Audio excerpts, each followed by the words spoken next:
In the year 2000, a company begged its biggest competitor to buy it for $50 million. The competitor laughed, literally laughed them out of the room. That company is now worth $400 billion and the competitor doesn't exist anymore. That company is Netflix and you've almost certainly used it this week.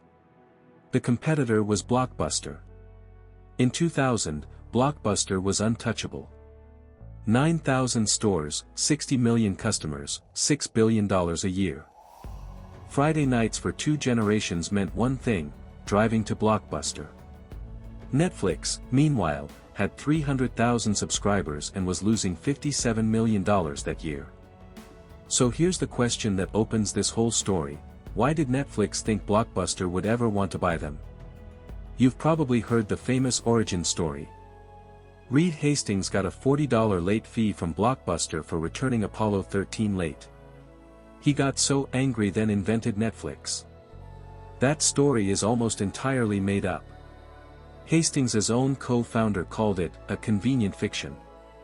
The real origin was slower. 2 guys in a carpool and one small experiment. They mailed a CD, just a disc in an envelope, to Hastings' house and waited. When it arrived the next day, perfect and undamaged, they had their answer. If a flat disk survives the postal system, so does a DVD. And DVDs hold entire movies. Netflix launched in 1997 with a simple idea to rent DVDs by mail. The early version nearly died. People preferred driving to Blockbuster and getting a movie right now over waiting days in the mail. So in 1999, Netflix made one decision that changed everything.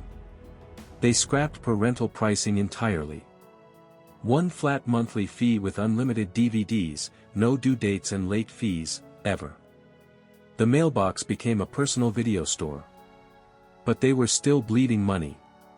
And that's when they did something almost unbelievable. September 2000. Hastings, Randolph, and their CFO flew to Dallas, straight from a company party, still in shorts and flip-flops, to pitch Blockbuster CEO, John Antioco, at headquarters on the 27th floor. The pitch was Blockbuster buys Netflix for $50 million and Netflix runs Blockbuster's online business. Together they own the present and the future. Antioco asked one question: how much? And then he laughed. To him it made sense. Netflix was a dot-com losing money in a bubble about to burst. He was right about the bubble, it burst almost immediately. Just not about Netflix. Netflix survived the crash and went public in 2002. Then in 2007 the internet finally got fast enough to stream video, and Netflix already had the subscribers, the brand, and the data. They just flipped a switch. Blockbuster tried to follow. Scrapped late fees in 2004 and launched their own streaming, but it was too late and expensive. In 2010 Blockbuster went bankrupt. By 2014, every Blockbuster in America was gone. $50 million in September 2000. $400 billion today. Blockbuster, zero. Here's the uncomfortable part: Antioco wasn't stupid. He was right about everything that year: the bubble, the risk, the odds. He just assumed the future would look like the past. The Netflix founders weren't geniuses either. They just built something flexible enough to survive when the world changed.